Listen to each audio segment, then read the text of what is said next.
Is it the case that Meir Kahane is making a big influence in Israel right now or not? Meir Kahane was never in the realm of religious Zionism. First of all, he was an American phenomenon. I mean, JDL is something that people are not even aware of it in Israel. And he came to Israel. He was an outsider for sure when he was elected to the Knesset for one term. But when he was stepping up for a speech, people from the right wing of Israel, Likud party, they ran away, they went out, not mention the religious Zionist representatives in the parliament, in the Knesset. So he was an outsider, and his support, his base, his political base was not at all religious Zionist. Hey everyone, welcome to Wondering Jews with Mijal and Noam. I'm Mijal. And I'm Noam, and this podcast is our way of trying to unpack those big questions being asked by Jewish people, by non-Jewish people, about the Jewish people, about the Jewish story. We absolutely don't have it all figured out, but we're going to try and figure out some very big items together, whether we make it there or not. It's really about the process of wondering together and leaving every episode feeling like we've all learned something new. As we say every week, and we really mean it every week, our favorite part of the show is hearing from you. So please continue to share your questions, suggestions, feedbacks, whatever's on your mind by emailing us. And we have a new and improved email address, wanderingjews@unpacked.media. That's wanderingjews@unpacked.media. Again, we really, really appreciate hearing from you. It does mean a lot.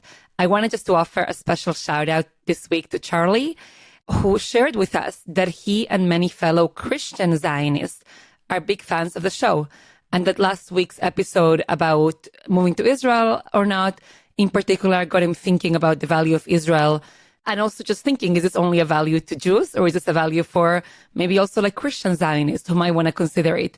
So that's really fascinating, and it definitely expands the way that we think about these questions. I was going to throw a wrench in and say also Muslim Zionists, right? Also Muslim Zionists. It's a thing. Okay. So Christian Zionists, Jewish Zionists, Muslim Zionists. That's so cool to hear. Thank you, Charlie. If you're confused about what we're talking about, you got to check out last week's episode and you'll see what all of this fuss is about. Okay. Let's get stuck into the topic of conversation, which I really want to wonder about today, about the topic of religious Zionism, or the relationship between religious Zionists and religious Zionism to both peace and conflict. It felt not only appropriate, but critical that we bring in heavyweight champion, one of the leading journalists and experts on religion and society in Israel, whose work has helped to shed light on the complex and ever-evolving landscape of religious Zionism. None other than Yair Ettinger. Hi, Noam. Hi, Mijal. It's so awesome to have you join us as an honorary wanderer today. And we're going to include your very impressive bio in the show notes, but I want you to give us your top 3 career highlights to date, and I will accept your book, Frayed, which I have right here with me. Okay, so Frayed would be one of them. That's one. I would also mention another book I wrote with Professor Nissim Leon. I think Mijal is very much aware of him.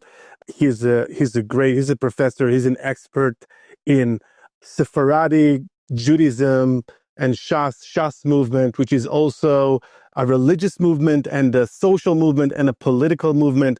So we wrote a book about this movement after Rav Ovadia Yosef, which was the leader, the spiritual leader of this movement after he passed away. So we wrote a book about this movement after his era. What else? I think journalism. This is something I do for 25 years or so. First in Haaretz newspaper, and then now in at Kan broadcast service, the national TV, radio, digital in Israel. So it's not a highlight. It's just 25 years of trying to do journalism and to explore different sides of mainly the Israeli society, which is so interesting. Amazing. That's awesome. Yair, I just want to say that I'm excited to have you here, not only because of your work, but also because you're a friend. we got to intersect a little bit at the Shalom Hartman Institute. I just want to say, because of the way we started this episode, I just want to make sure that we clarify, we're talking about Jewish religious Zionism today. Yes, that's going Jewish to be religious like, Zionism. We're going to say religious Zionism, we mean Jews. Yes. Okay. And the term is really confusing. So there's so much to talk about. Yair, I'm giddy to have you here because I think that you could help articulate and express. Mijal and I know a bit about religious Zionism. You are a scholar in the topic. And I'll tell you why specifically religious Zionism is a topic that I am so excited to talk about. Okay, so I was giving a talk a couple weeks ago. And at this talk, I was explaining the different philosophies of Zionism. And everyone that was hearing the talk was like nodding their head. They were like, okay, all of these things that you're saying about Zionism, I could wrap my head around. They don't sound actually as crazy as I thought previously, until one person raised their hand and they said, you didn't mention one part of Zionism. I said, yes. Which one? They said religious Zionism. They said the reason that people are not connected and have discomfort, maybe disdain for what's going on in Israel is religious Zionism. There is something in religious Zionism which is fundamentalist, which is challenging, which is problematic. And Noam, what about religious Zionism? I then said to the person, I actually identify as a religious Zionist. They were so thrown off by that. They said, there's no way you're a religious Zionist, Noam. I said, well, actually, I really do view myself that way. I then told this story to a colleague and a friend of mine, and she said to me, Noam, that's crazy. You're not a religious Zionist. You can't be a religious Zionist. And I was thinking nonstop, oh my Lord, I don't think people understand what religious Zionism is and what it is all about. And specifically now, there's even more of a challenge. And the challenge is around, there are influencers talking about, I don't know if you've seen this yet here, but influencers talking about Meir Kahane a lot right now. It's coming up a lot on people's screens on TikTok and Instagram. People are saying Kahane Tzadak, that Kahane was right. And we'll talk a little bit more about who Meir Kahane was. But I want you to talk to us about religious Zionism. What is it? How did it go from a movement that in the early 20th century, in 1903, the leader of religious Zionism, a man by the name of Rabbi Reines, argued or defended Theodor Herzl's desire to settle in Uganda as a temporary measure. How did we go from that, a religious Zionist, Rabbi Reines saying the land, it's okay to be in Uganda, to a world in which the people who seem to represent religious Zionism sometimes are people like the Hilltop Youth, people who are in the Judea and Samaria, the West Bank or whatever? How did it go from Reines, not only not land for peace, but not even the land of Israel being okay with it and leading religious Zionism, to not only not land for peace, but Judea, Samaria, the West Bank? What's the story of religious Zionism? How did that happen? Okay, so I'm so happy you mentioned Reines, because Reines is, for many people, is anonymous, is someone many people do not know about. Reines, not only in the general society in Israel, but even in the religious Zionist community. The person who is considered to be the father of religious Zionism is Rav Avraham Yitzchak Kohen Kook, Rabbi Kook. That he was active before the state of Israel. But what I'm saying is that Rav Kook is very much identified with Tzionut Datit, but Rav Reines, which is religious Zionism, with religious Zionism. Thank you. But Rav Reines is also very much the designer of part of Tzionut Datit. He did not disappear until today. There are what I would like to claim here is that there are, for 120 years, over 100 years, there are two streams in Tzionut Datit, two streams in religious Zionism. One of them is saying, we can coexist with the secular state. We can still be Orthodox Jews, keeping the Jewish laws, but the state is secular. We are the religious part of the secular state, And we are very much pragmatic. It's not only about nationalism, it's also about being modern person in the modern world. Our Jewishness and our Zionism could coexist together. Rav Kook, which came, he was active in Jerusalem, and he was much more romantic and much more, I would say, He's mystical. He had a mystical nature to him, right? mystical. Thank you. That's the word. He was mystical about the state. He said that the voice of history calls us to be part of the revolution of Zionism. We can join it and we can shape it in the more, in a redemption vision of being something more divine, that the state would have this significant or this meaning of redemption.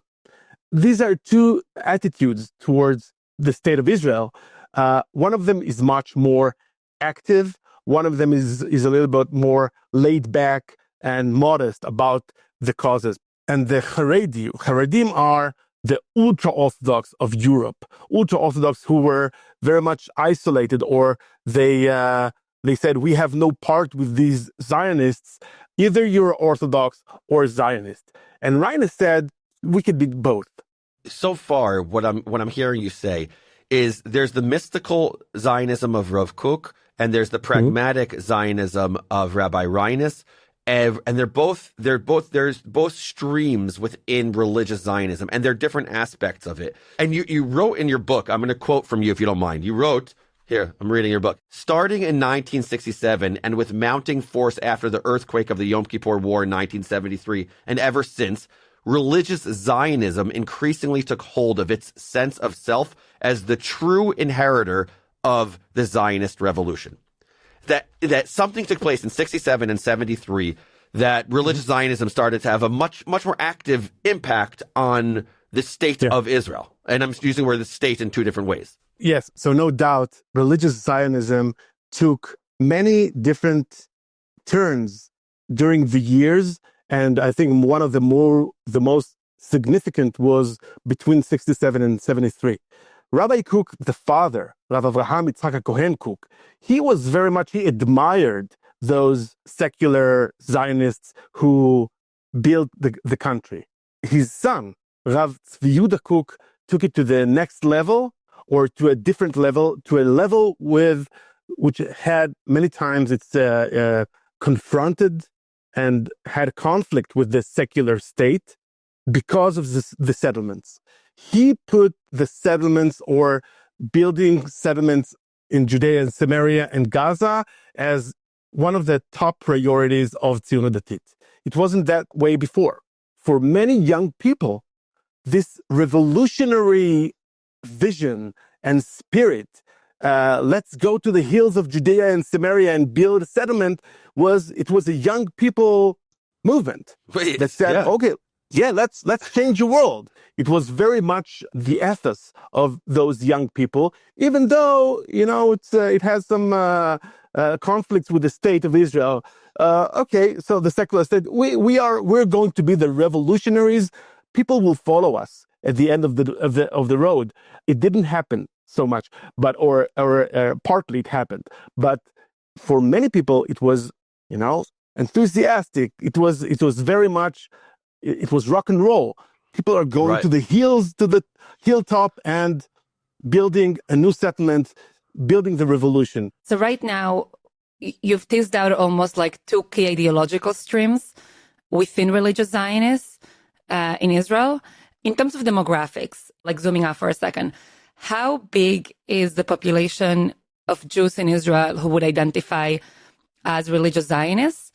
And within this population, I don't know if we have data, but if you had to give an estimate of how many of those kind of like fit with what we might call the Reines religious Zionism, a little bit more pragmatic, a little bit, okay, you're religious and you're a Zionist, and what percentage or what part would identify with the Cookian, let's say, religious Zionism, which I would say it's a bit more messianic, a little bit more like we are going to intervene in the state to bring something on. Yeah, there was a really interesting research It's 10 years old. It's really old. And the reason I'm quoting it is that there is a need for a new research, a wide research. So in Israel, we have about 10 million people, 8 million Jews. So this research from 10 years ago from Israel Democracy Institute found that 22% of the Jewish population in Israel identify themselves. They are not religious Zionists, but they identify themselves, or you would say appreciate, admire. They would like to be part of the religious Zionist movement community. This is amazing. This is amazing, 22%. Out of those 22%, half of them do live their lives as religious Zionists, which means they keep the mitzvot, they keep Shabbat, they are Orthodox Jews, but at the same time, they see the value, the religious, maybe even religious value of the state of Israel. They have national values, and they are motor. So maybe 11% are really hardcore religious Zionists, but there are another 11% which are identify with this very successful minority. Now, we live today, we're talking in the middle of the war. Let's hope it's the end of the war, maybe. But we are in the war. This war is very significant in the history of the religious Zionist community. Why? Because people are witness right now how much the new elite of Israel is, members of these religious Zionist community are taking a really important role in the army, in the government, and in the, Supreme Court, just name it, business, academia, everywhere. So it's really hard to answer, Mijal, your question, how much are Reines or Kook? I would say that most of people do not identify themselves as Reines or Kook. The two powers are affecting everyone. I would say the pragmatic and the more messianic force. Some people could be today messianic and tomorrow in different, if you ask a different question, they would be more pragmatic. But the same research that I'm talking about, they asked these questions. What kind of Zionidati, what kind of religious Zionist are you? I think most people just say themselves they are religious Zionists. Most of the people. But a small part, I think it was 13% or 12% would identify themselves as liberal religious Zionists. And the other, it was back then, I think it was 6%. Today it's bigger, I think, were Hardalim. Hardalim means much more conservatives, much more messianic in some issues. It was 6 and 12. I think today it would be 12 and 12, or it will be much more the more conservative and messianic part of Tzionut Datit. But still, the majority of Tzionut Datit, the vast majority of religious Zionism, are just religious Zionists. So they could be more fluid, I would say, between those two trends or two vectors of Reines and Kook. Got it. Okay, so I was saying at the beginning of this, in the United States, there's some influencers that, for whatever reason, that there's tribalism after everyone saw what happened to the Bibas family, and there's just like this visceral just anger, and so people are starting to hear old things that Meir Kahane said, and these influencers are posting like these ideas that Meir Kahane was right about this, and then they try to nuance it, provide caveats, whatever. To what extent, I started doing some research into Meir Kahane. Meir Kahane created two movements. One is called Kach, the other is called JDL, Jewish Defense League. Kach was banned by the Israeli Knesset. And he has some followers, people like Baruch Goldstein, who murdered 29 Palestinians, Itamar Ben-Gvir, who's actually in the Israeli government, people like Baruch Marzel, who I've met in person, actually, in his house in Hebron at one point. Meir Ettinger, maybe is how you pronounce it, who was actually his grandson, who was arrested. It's not me, by the way. Not you, not related to you, exactly. Wait, but Noam, you should give like a 1-sentence bio or 2-sentence bio of Meir Kahane. Well, I want Yair to give us a little bit of a description of Meir Kahane, and is it the case that Meir Kahane is making a big influence in Israel right now or not? Meir Kahane is like a really interesting talk. Meir Kahane, we're talking about Reines and Kook. Meir Kahane was never in the realm of religious Zionism. I think he did not identify himself back in the day when he was active in the 80s as religious Zionist, and he was not impressed at all by Rav Kook nor by Rav Reines. He brought something new to Israel. First of all, he was an American phenomenon. I mean, JDL is something that people are not even aware of it in Israel.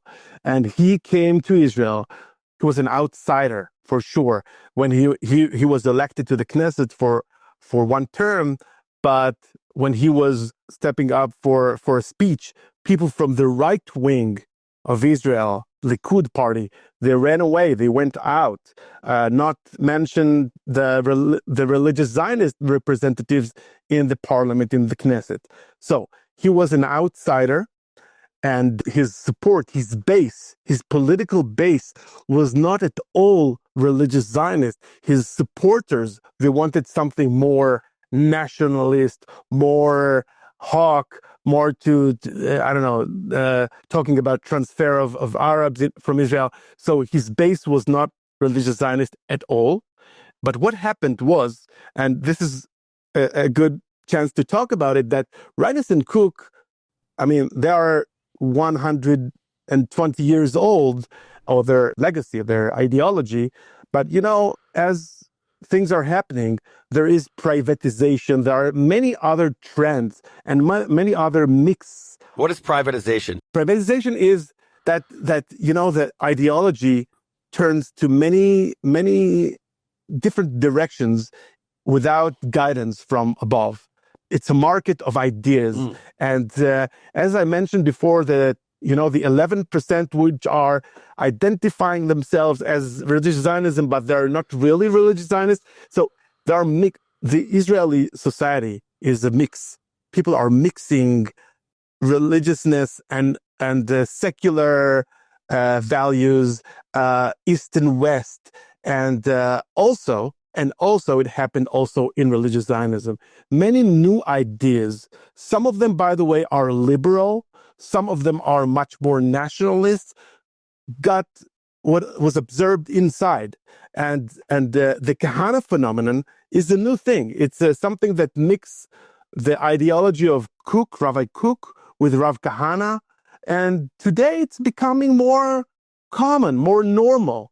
There are many reasons for that, many trends, and what happens in our political landscape in Israel. What happened with Netanyahu in the last decades? That Netanyahu, our prime minister, brought Itamar Ben-Gvir, which is the how do you say, the disciple. Yeah, and Itamar Ben-Gvir was really an outsider. It was very, very radical, and he became more, now normalized by Netanyahu, by other things that happened in our political arena. Itamar Ben-Gvir, which represent partly Kahane and partly Rav Kook, and also partly this Mizrahi base, because I think that much of his support is not coming from religious Zionist communities. He's getting votes from far little towns in Israel, which are not necessarily religious. He became the party of the periphery in Israel, of many people in the periphery. So it's a mix of things. And also, I agree that he was normalized also at the end in some parts of Tzionut Datit, some parts of religious Zionism. That what happened. I think he also represents almost like the party of anger, people who are disaffected. And I know like the disengagement from Gaza, that's 2006, 2005. Yeah. That was for many, like I had cousins who were protesting, who were there. And for many of them, that summer was feeling like the state betrayed them. And the state betrayed its own mission and vision, like raging against the establishment. And you vote for them as a way of saying, like, you know, it's a vote in protest. It's a protest party. Yeah. It's a protest party. Right. In many ways. Part of the challenge right now, which goes back to Noam's introduction, is that from America, what we are seeing is almost like the most prominent and loudest voices of religious Zionism, which very often are more extreme and present a whole host of issues, especially when thinking about the relationship between American Jews who are way more liberal to Israeli Jews who are, you know, less liberal. And a lot of the nuance gets lost when we only see, you know, the Ben Gvir and Smotrich as like the exemplars of religious Zionism. Right. The loudest voice is the voice you hear. It's easier to talk loud because you are getting more attraction, more attention, likes in shares in Twitter, and that's also things that happened here.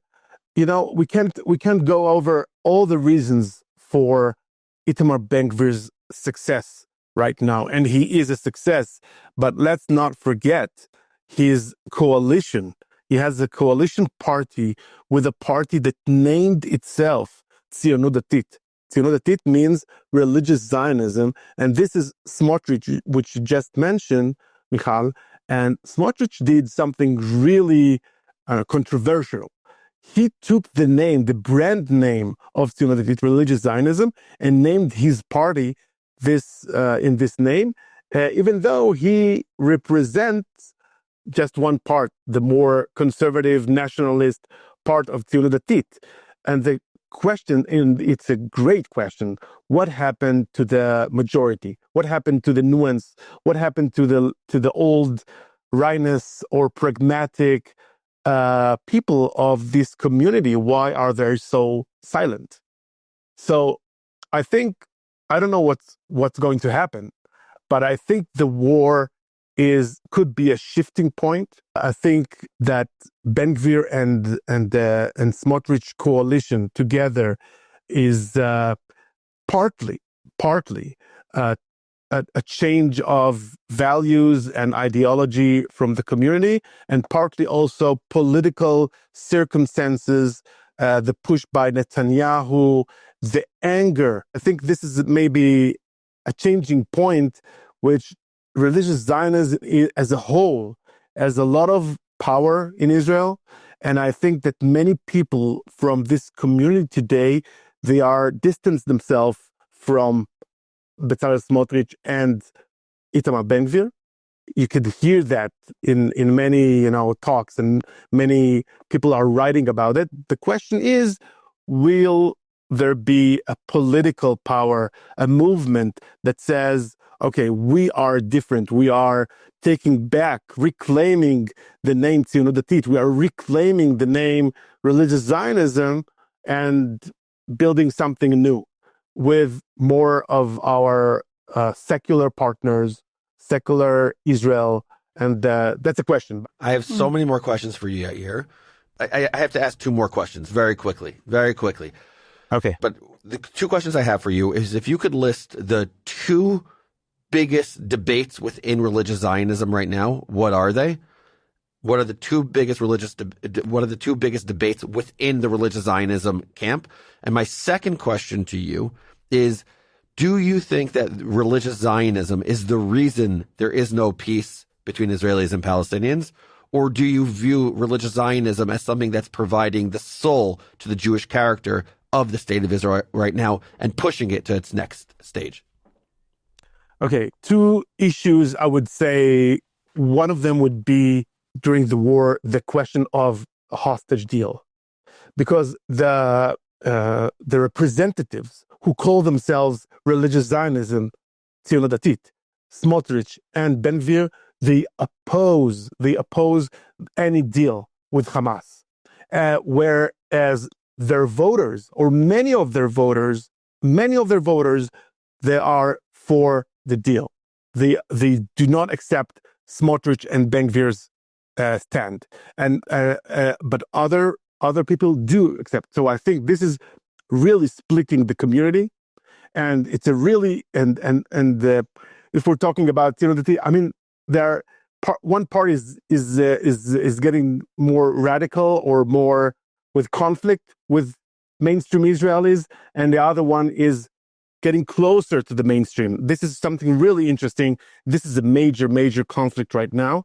I would say another conflict, which is the majority of Tzionut Datit, the question of recruiting the Haredim, the ultra-Orthodox of Israel. There is a really big issue regarding the military service of people from the ultra-Orthodox community. This is also a very big issue. I don't know if we can go to details right now, but this is the second thing that I would say really it's a division. Happening, right? Divisions, okay. right. Okay. The question of peace, I would not say so. Even though Itamar Ben-Gvir and Smotrich and their parties are the poster models of radical, of not, of more hardline and nationalist.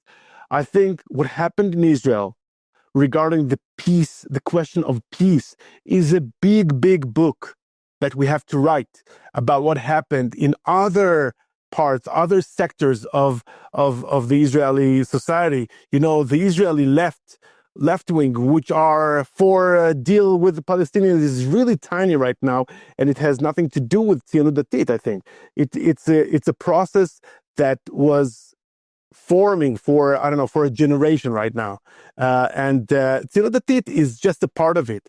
I think Tzionut Datit has a part in. It's a cultural thing and it's a national thing. It's really complex. I wouldn't put everything on Tzionut Datit. Yeah, I do want to just add one thing. I do think some of our conversation has been teasing out, also saying where we have criticism or differences. I'll also say, as someone who lives in America right now, I know that a very significant percentage of the soldiers who have been killed in battle and those who have volunteered for combat role are from the Tzionut Datit community. And I want to just acknowledge, at least, for me, that I have so much gratitude and admiration for a community that is raising children who are willing to stand up and to defend other Jews at the risk of their own life. So that's another conversation that we could have a different time, but important for me to name that as we're concluding this conversation, the gratitude towards that ethos. Definitely, and I will join you, and thank you for saying that. That's what I meant before when I said that this war is a shift, because I think many people from the secular tribe of Israel are really appreciate that, and they are amazed, or there is a very a sense of unity with Tzionut Datit, and this is not so much about messianic. It's about partnership with the two major Zionist tribes of Israel, which is the secular and the majority of the religious Zionist community. This is the majority, and they are acting right now the ethos of being Zionist, being patriot, and being with solidarity with other people of Israel. This is very big. Okay, that was awesome. That was intense. That was fun. I'm a nerd, so I love this stuff. And Yair, really enjoyed wondering and learning with you today. Don't be a stranger. You're now officially a fellow wanderer, so feel free to pop in again. Thank you very much. Thank you so much. Thank you, Noam and Mijal. Thank you. Mijal. Yep. We just had Yair on the show, and it was really interesting. It was so cool. What I like about Yair is he's a careful journalist. He's somebody who has his own values, but he doesn't interpret the world based on his own values. He will distinguish between what he thinks and between the ways describing other people. And I love speaking to people who can do that. I find that incredibly impressive. I find that really some I want to do what we always do now, which is some tangible takeaways from what we just heard. So hit me with some of your ideas. This is so new. What now? What now? What now? No, what now? Well, one takeaway for me is how to always remember that even when social media and the news gives us like one view of a population, to remember that there's actually most often real diversity within it. So even here, like religious Zionism, you can think Ben Gvir, or you can remember actually there's a bunch of distinctions here. So that's number one. Second takeaway though is like, just to understand that there is a rise in like what I would call like a more hardline messianic religious Zionist community in Israel. And I think that is both an invitation to understand it better, curiosity, and it's also an invitation for involvement. If you have a different vision for the way that religion and Zionism should intersect in Judaism, this should actually be a challenge. Like, what are you doing? You know what I mean? Like, get up and advocate for your views. So that to me is like an important takeaway. Yeah, I don't know. This whole conversation, it's not a takeaway, but a lot of nostalgia for me. I spent about 8 summers with my cousins in Efrat, in Judea, Samaria, the West Bank, within religious Zionist communities. And I still feel very close to those communities. So it's a lot of, I don't know, I'm processing. What about you? So I like those 3 a lot. For me, it's, the world of social media. When he was talking about the loudest voice, the squeaky wheel gets the oil, basically. And it made me think about, with the story of Meir Kahane right now, I'm a little bit frustrated with the influencers, some of whom I'm friends with and have relationships with, who were sharing ideas from Meir Kahane without knowing the background of Meir Kahane. And one of the things I'm obsessed with talking about is it is dangerous to shout from the rooftops about ideas that you know very little about. And if that sounds, elitist of me, my apologies. Don't apologize, own it. But it's we can't do that, folks. We cannot do that. And I learned just now from Yair that Meir Kahane wasn't really a major part of religious Zionism. And I think that is really, really interesting. So maybe it's the case, this is number 2, that when I tell people that I am a religious Zionist, maybe what's in their head is Meir Kahane. What's in their head is the Gush Emunim movement that emerged in the late 60s, early 70s after the 6-Day War and the building of the Gush Etzion and other parts of the West Bank. Maybe that's what's in their head. As opposed to another stream of religious Zionism, which is called Memad, which is advocated at some point in time for land for peace, if there was actual peace. I don't think it really exists right now in the same way as people like Meir Kahane, but they were all about the promotion of democratic values. And there was a great rabbi by the name of Yehuda Amital, and to an extent, Aaron Lichtenstein, who were big believers in more Amital, were big believers in this idea of a more inclusive interpretation of religious Zionism. So I think that is important to talk about also. And just a heads up, next week we're closing out our Israel-themed episodes before we move on to topics of faith. That's going to be our next segment. It's faith. And we've chosen to end with a real challenge. We're wondering if Israel's on the right or the wrong side of international law and everything that entails. So subscribe to the show if you haven't already, so you do not miss it. And we have an awesome guest, Noam. Yes, it's Natasha Hausdorff. Okay, so I'm nervous and excited about it all at the same time. It's going to be awesome. Thanks for tuning in, everyone. We look forward to wondering with you again next week. Rock on. Thanks, everyone. Wandering Jews with Mijal and Noam is a production of Unpacked, a division of Open Door Media. Subscribe to Wandering Jews wherever you're listening to this pod and follow Unpacked at all the social media places. Just look for @JewishUnpacked. This episode was hosted by me, Michal Biton. And me, Noam Weissman. Hona Dodge is our researcher, Rob Pera is our audio editor, and we are produced by Rivka Stern.